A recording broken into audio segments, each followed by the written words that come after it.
couldn't reach where it is unless some foundational principles were laid. And I want to talk about the four principles that lead to power. But before my wife leaves, honey, see, that's part of the problem I've been having these 4 to 7 years. But I want to illustrate what a principle is. We're saying the four principles that lead to power. That's the subject. I want to illustrate what we mean when we talk about principles. Principles, things that you lock yourself into, foundational things. Are you with me? My wife and I we met we were engaged 50 years ago. And not very long after engagement, we were downtown and just window shopping, because that's all we could afford to do in those days. I mean, when I took her out for an ice cream cone, that was a major financial investment.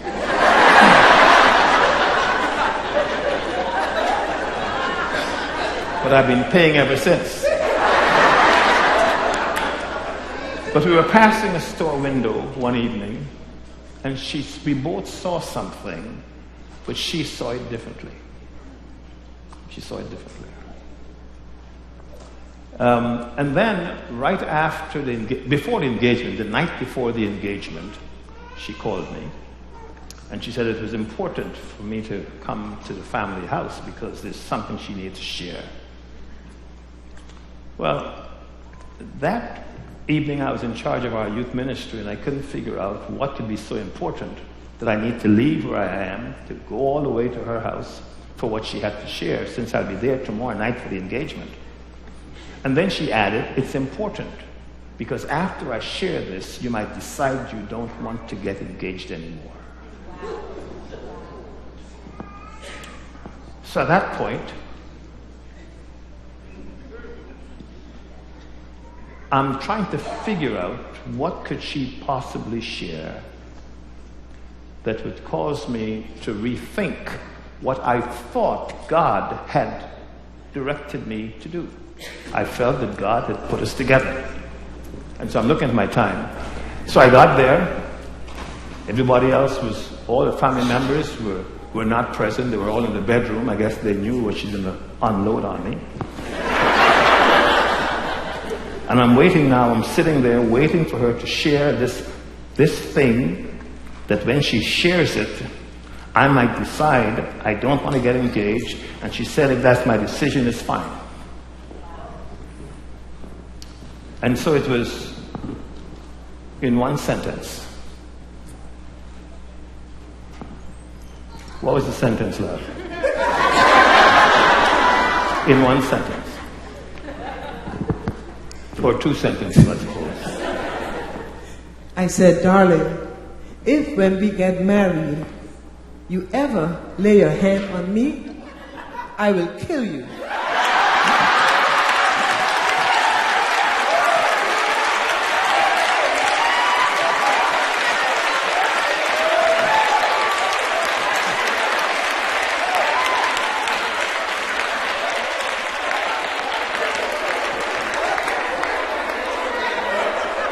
That's a principle. And I've been working very hard at staying alive over those 50 years. But there are four other principles I'd like to share very, very briefly. Part of the whole framework of this is the significant impact that a woman with leprosy had on me. To a certain extent, I would have to say that she changed my ministry. A number of decades ago, when I was pastoring in South America, I had the privilege of ministering once a month at a leper hospital, ministering to the lepers. Ministry to the lepers is very, very hard. It's very difficult. When you have to interact with people and you can see the suffering, the ostracism. Nobody has time for them because they have leprosy. And I would go and talk with them and sit with them. share the gospel, sing their songs, their hymns. I would just, not necessarily spending a lot of time in preaching, but just the ministry of being there. Just the ministry of sitting with them and talking with them and singing the favorite hymns they'd like to sing. It was ministry to me.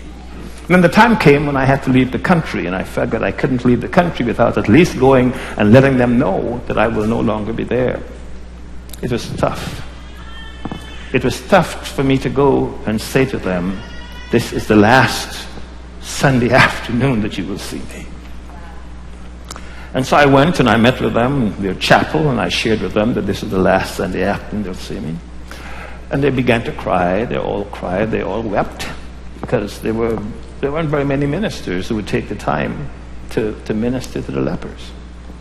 But in the midst of them, there's one woman with leprosy who wasn't present. And so I said, where's Rose? And they said, she's not here. She's not well. She's probably on her bed. And I knew I couldn't leave that institution without finding Rose. I had to find her. I didn't want someone to give her a message that I said, I'm leaving. And so I went and I found the bed where she was, and there she was sitting on her bed. And I said, Rose, as a matter of fact, what I did, before I came close to the bed, I began to sing her favorite hymn. Jesus, keep me near the cross. There's a precious fountain, free to all, a healing stream. And as I began singing, she recognized my voice. And she said, Pastor, it's you. And I said, yes, it is. And I stood there and I said, Rose, this is the last time I'll be able to come and minister to you, because I'm leaving the country. And she began to shake her head as she understood what I had said. There's no other pastor who would have taken the time to come to her bed to give her that information. And then she made a request of me. And the request shook me. I'm a minister. I'm a pastor. I'm a Bible school graduate. I've studied the Bible. I've preached the Bible. I understand what prayer is. But she made a request of me that shook me up.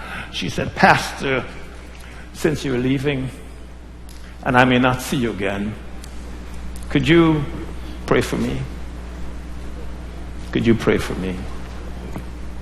I had always prayed for the inmates. I'd always prayed for them as a corporate prayer. But this particular moment, when Rose says, would you pray for me?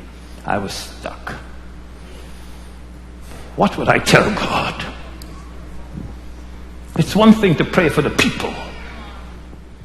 But what do you do when you're praying for the person and you realize that that person has specific needs that are quite unique? Rose had leprosy. You can see her fingers were eaten off. She had leprosy. In addition to leprosy, she had diabetes. In addition to that, she had high blood pressure. In addition to that, she was blind. What do you tell God? What do you ask God when you are addressing a specific situation like Rose's leprosy, blind, diabetes, blood pressure? What do you tell God? And I was stuck. And I said to her, Rose, why don't you tell me what you want me to ask God for? Why don't you tell me? And she smiled. Oh, she said, brother, that's very simple. I didn't think it was simple.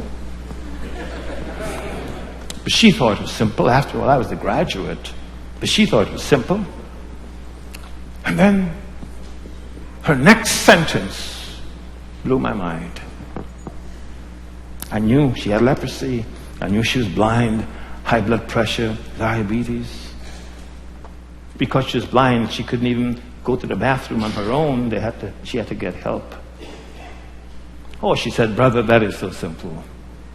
She says, just ask God to help me. That while I'm sitting here in this bed, day after day, with no eyes, I forgot to tell you. Because the leprosy had eaten off her fingers, she couldn't use her arms. She couldn't dress herself. I would stand there and see the mosquitoes biting her face and see the blood running down, and she couldn't do anything about it. She said, it's very simple. Just ask God, as I'm sitting here on this bed day after day with no arms, no eyes, high blood pressure, diabetes, and leprosy. Ask Him to help me. That the nurses and doctors here would see that I'm a Christian. I just want them to see that her prayer was not about herself as such, not about her concerns, not about her needs, not about her health. It was about her being a witness for God in such a unique and difficult situation. I realized that she had gone in her spirit way beyond where I was. Her growth, her maturity, her understanding of spirituality had gone way beyond where I was. It touched my life. Just ask God that the doctors and nurses would see. They would see something. They would see that I'm a Christian.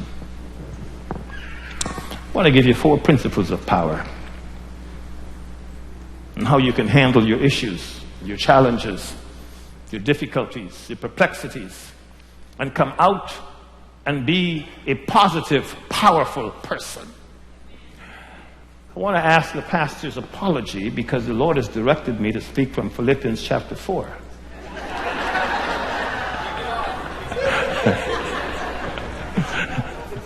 And the rest of the message will come next Sunday or wherever. But Philippians chapter 4, verse 6. The Apostle Paul is writing to the church at Philippi, and he gives them an instruction. Powerful, fundamental instruction. He says, be careful for nothing. Be careful. Don't get hung up on anything. Don't get burdened about things. Don't lose your cool or your perspective or direction about things. Be careful. Be anxious for nothing. But in everything, by prayer and supplication with thanksgiving, let your requests be made known unto God. There are 4 things in that verse. If I don't get to all 4, the pastor will finish it up next time. Be careful, be anxious. Be anxious, be anxious, be anxious, be anxious about nothing. Now this is an age of anxiety. That's why people kill themselves. Put a gun to their brains. People with wealth, tremendous wealth, lose perspective because of anxiety and other concerns. And the Apostle Paul, the Spirit of God, is saying to the church at Philippi and to you as we celebrate this anniversary, be anxious about nothing.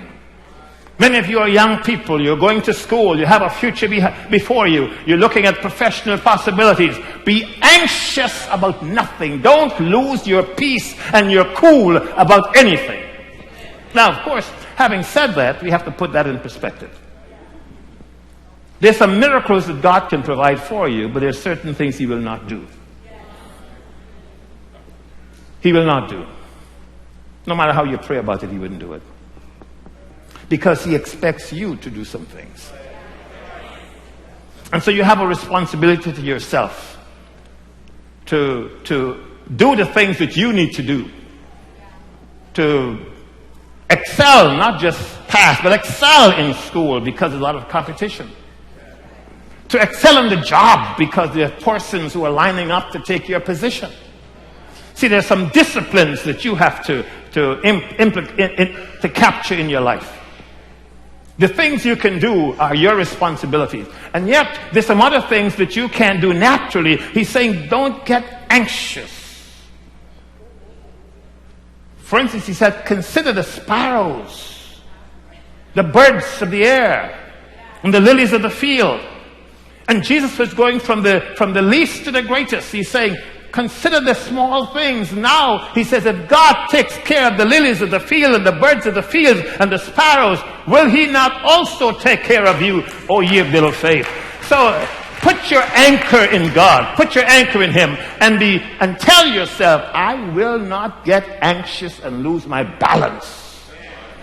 You see, when you begin to lose your balance, you'll make wrong decisions every time. That's why people kill themselves. They make wrong decisions because they lose their perspective, they lose their balance. They think everything is crashing in around them. They don't know what to do. And they don't take time to counsel with other people, and so they lose their future. Bible says we cannot add something to our stature. What is it? You can't add anything to your stature. You can't add a year to your life. You cannot add a year to your life, but you can subtract.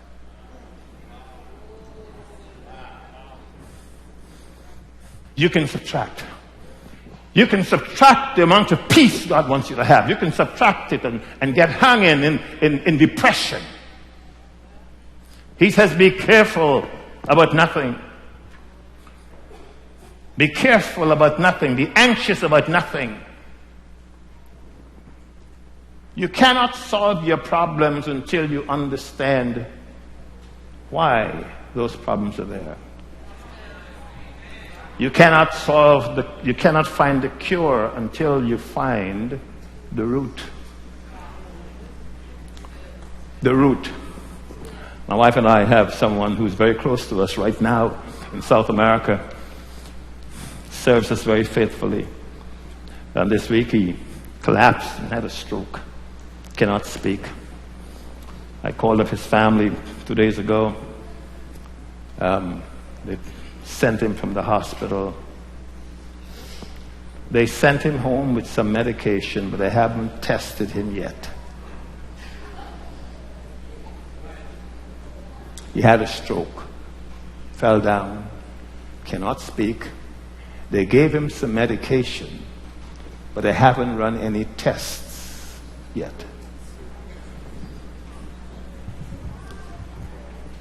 They're trying to find a cure without even knowing what the roots are. The roots are. And we do that to ourselves. Be anxious for nothing. Be anxious for nothing. Be anxious for nothing. But in everything, that's the second. The second, you see, because prayer answers the question. Prayer is God's recipe for the problems that you are facing, not the problems you've created, even though you can work on that as well. Because some of the problems you've created you can fix. But it's some other things that tend to overwhelm us. And he has a recipe, a prescription. The prescription is that he cares for you. He cares for you. He can handle your situation. He can bring you out. He can bring you through. He can do exceeding abundantly above all you can ask or think. Prayer is the answer. Now, please forget, by the way, I used to teach at a university. And sometimes it's tough, especially when people have to take exams. You don't have an exam. I will not be giving you an exam. So you don't have to get uptight. What I would suggest is you put your seatbelts on, because the flight might be turbulent. Are you there? Yeah. You might be wonderful in worship, but are you good in prayer?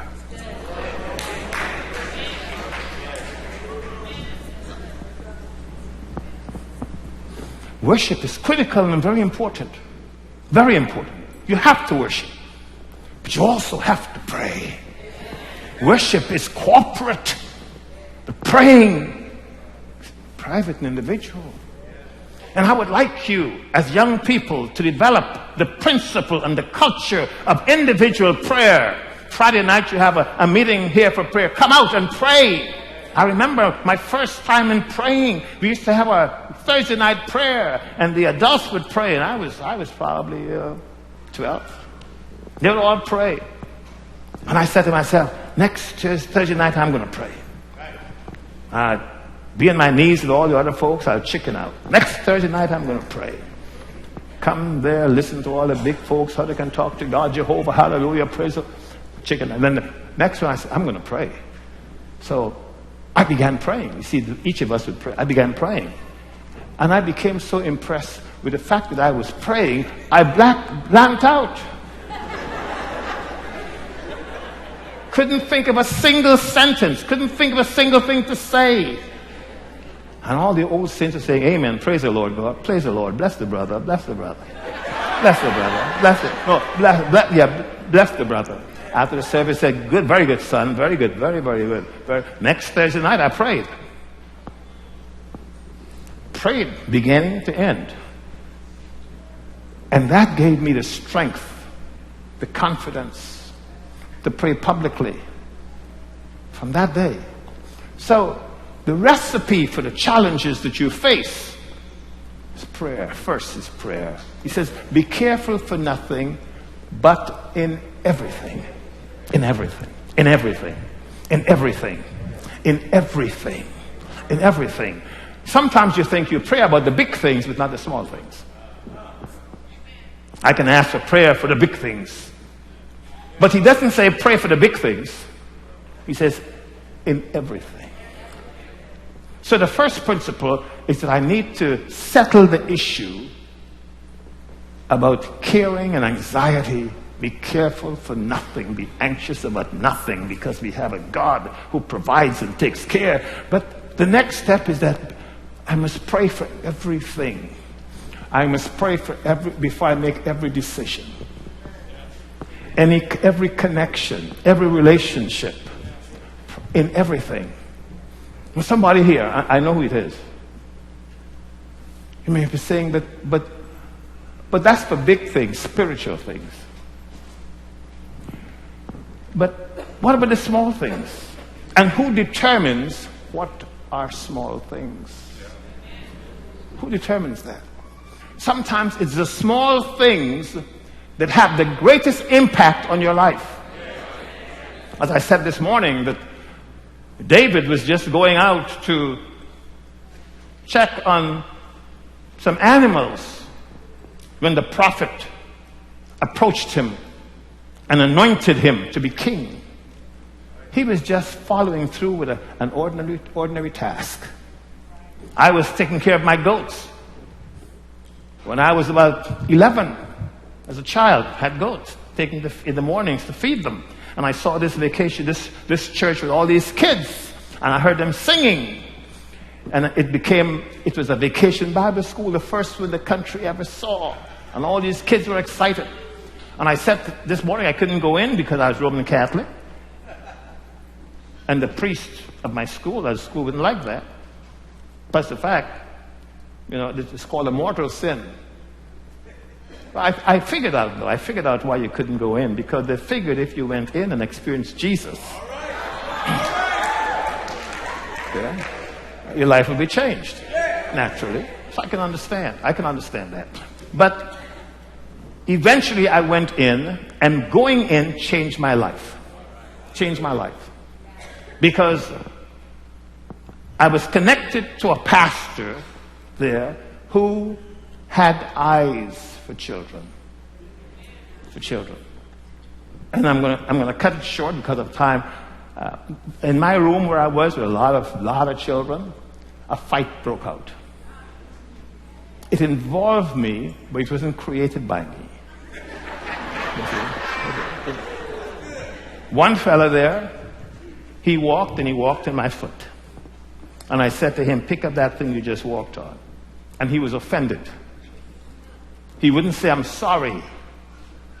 I was trained to say, I'm sorry. He didn't say, I'm sorry. And so a fight started. But they have blamed me over the years for starting the fight. I didn't start the fight. The fight began when he hit me back. Yeah? And if he didn't hit me back, there'd be no fight. Now, and we were both put out. We were on the grass. He was cursing. He's going to beat me out. He's going to do this or the other. I was too embarrassed. He left. I have not seen him since. I was 11 years old.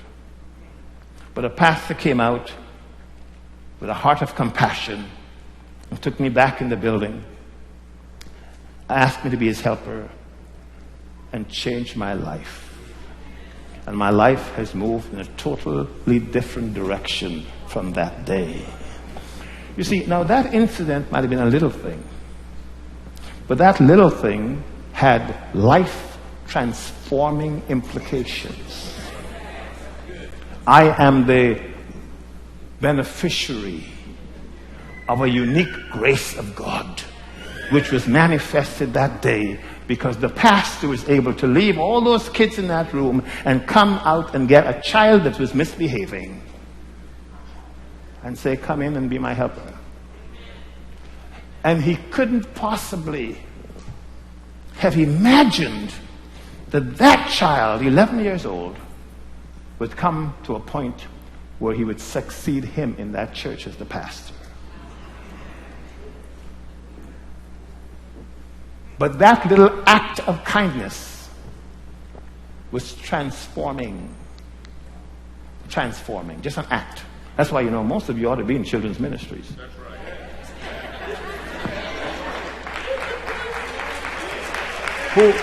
Who's the children's ministries director? Yeah, you ought to give me a special offering just for that.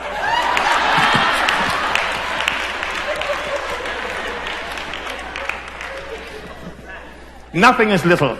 Nothing is too little for prayer. Pray about everything, about every decision, because you just don't know what the potential is of the smallest possible thing. So number one, be careful for nothing. Number two, he says, in everything. In everything. Prayer is for everything, every experience, every move, every directive. Pray. And then he says, pray with supplication. Supplication is a specific type of prayer. You see, there's ask and it should be given. There's seek and it shall find. There's knock and it should be given. Ask and it shall be given. Seek and find. Knock and the door shall be opened. Now, you don't have to get any training for the asking type of prayer. No training is needed. No spiritual training is needed for the asking. The smallest child could ask. So he begins, you see, there are 3 levels, 3 dimensions. So the lowest dimension is the asking dimension. I'm asking in prayer, I'm asking for things. He says, ask, it shall be given. Because the Father is concerned about you. So get into the habit of taking time to pray. Asking God, casting your cares, putting out your concerns to God, asking. But then he says, in addition to that, ask and it shall be given to you. He says, seek. Seek. Seek. Now that seeking is a bit different from just asking. Because seeking indicates a persistent searching. That is the supplication. That is the going through it with pains. I need this. There's a supplication piece. The supplication piece. Okay? And then there's even a deeper dimension, the supplication which has to do with my concerns. But then there's a third, which is a higher level. And the pastor can correct me because this is his church and he has the authority to do that. I'll be gone. But the other level is the knocking. Knock. And in the Greek, it's knock and keep on knocking. See, that's where the importunity is. Especially when I'm focusing on larger needs, the needs of other people, larger concerns, pulling down strongholds, taking things that Satan put in my way and moving them, pulling down the gates of Jericho. You see, that is the type of supplication that God requires of me, because if I'm desperate enough, if I'm desperate enough, God will do it. Sometimes you have to let God see how desperate you are. Remember, my wife and I, 32 years ago, when the Lord directed us to start New Covenant Church in Philadelphia, we knew we had to put not just our hearts and our minds, but that everything was in our pocketbook. We sold our home. I remember when we left the bank. As a matter of fact, we first emptied our account. We emptied our account, put in the name of the church. And when we left the bank, having done that, I remember saying to my wife, from this moment on, it's swim or sink. Swim or sink. See, now people tend to say sink or swim. We don't talk sink or swim, because if you say that, that's sink first. It's very difficult to swim after you sink. So we don't talk sink or swim. We talk swim first. See? Make the commitment, hang in there, believe God to do exceeding abundantly above all you can ask or think. And that's what it takes. It takes that type of mindset to see miracles in your life. It makes God see that you're serious. It makes Satan know that you're serious. But if you never take risks with God, if you don't put your life on the line, if you don't let both God and Satan see how serious you are, you will never discover your own possibilities. You will never know what God can do in your life. You will never experience that God is able to do exceeding abundantly above all you can ask or think. You will never live at the miracle level. You will live at the subsistence level.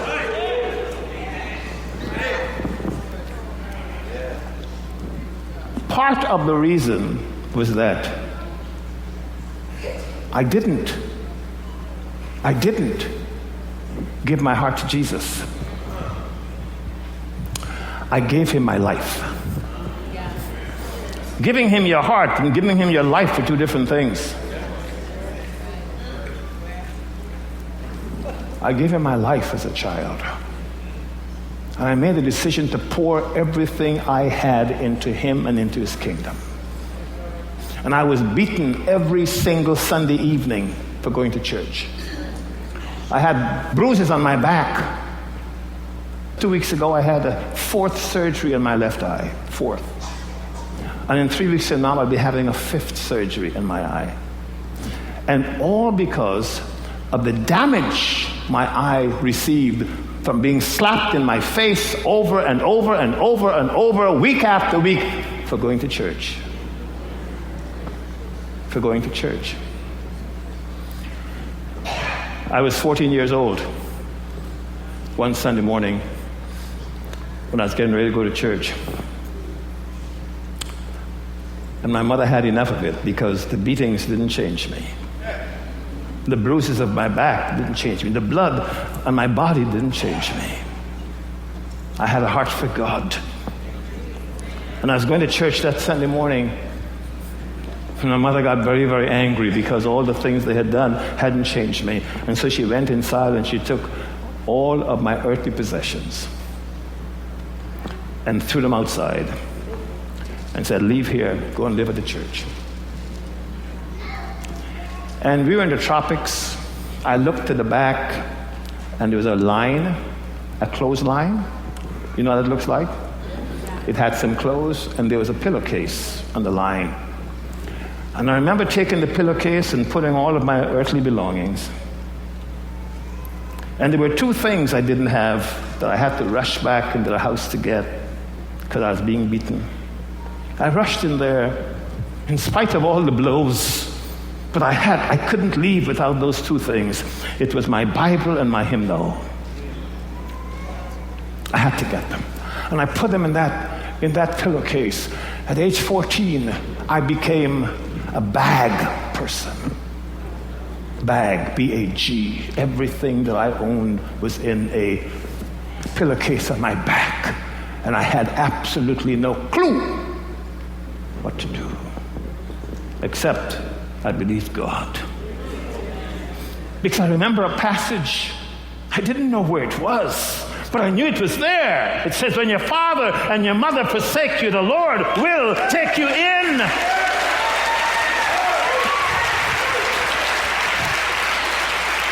You see, I had given God my life.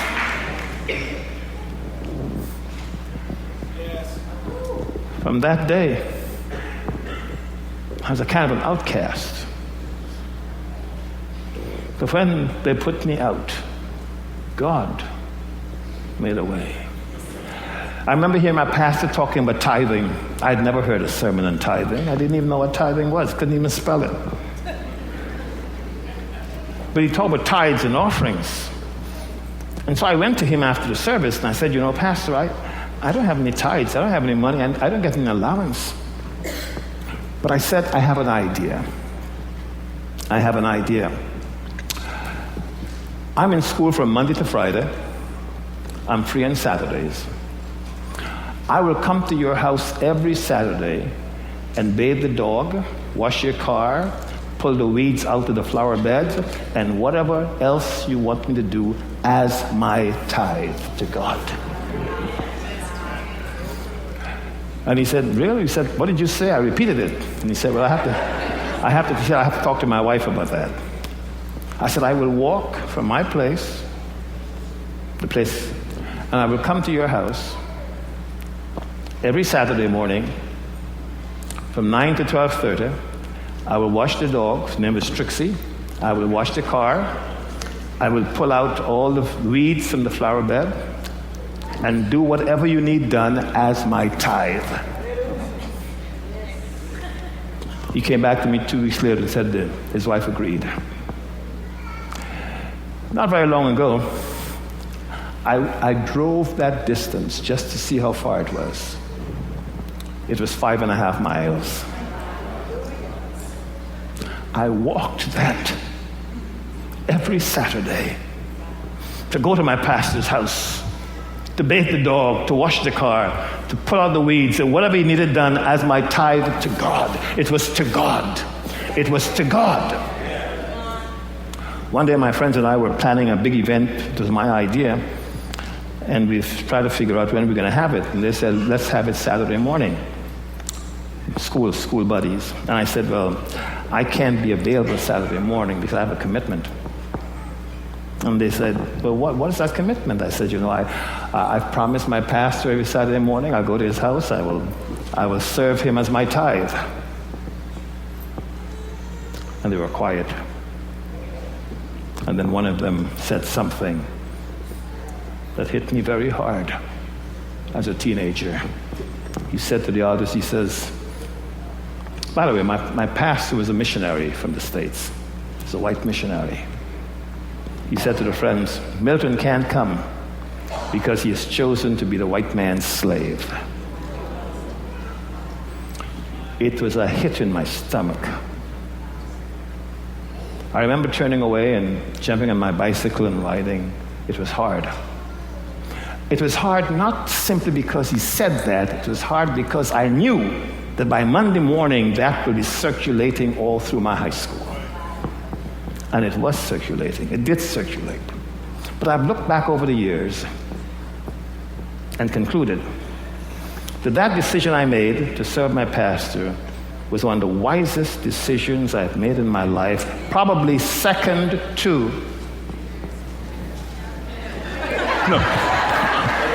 third to, second to marrying my wife, and third to not being killed.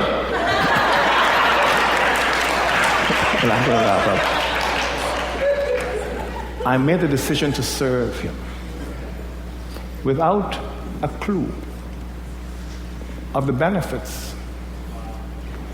When he was ready to leave the country to return to the States, he gave me his entire library.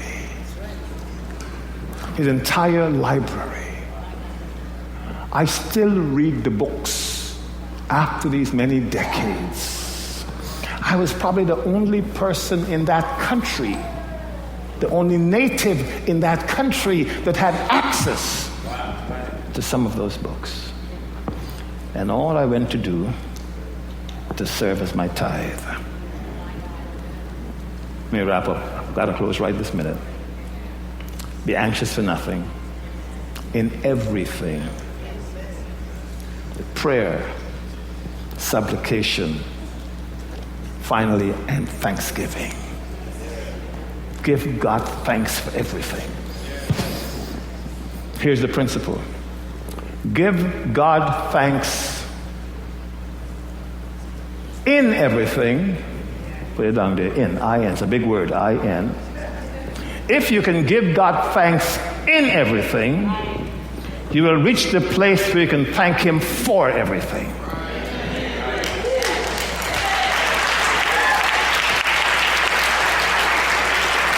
Most of us find it difficulty thanking God for some things. But if we can learn to give God thanks in everything, the time will come when we'll realize that that thing has been used to work for your good. For your good. It always does. It always does if you allow God to work it. First, be anxious for nothing. Be upset about nothing. Don't allow cares to take you down. Pray in everything, big or small. Supplication, intercede, believe that God will hear you. He will hear you. If he takes care of the lilies of the field and the birds of the air, He will provide. Do it with intensity and get in the habit every day of giving God thanks. That's what worship partly is all about. We are here to give God thanks. So whatever you've experienced, let's stand right now. Whatever you've experienced, whatever it is that's caused tears, let's right now give God thanks because He's working His purposes out for your good. In Jesus' name.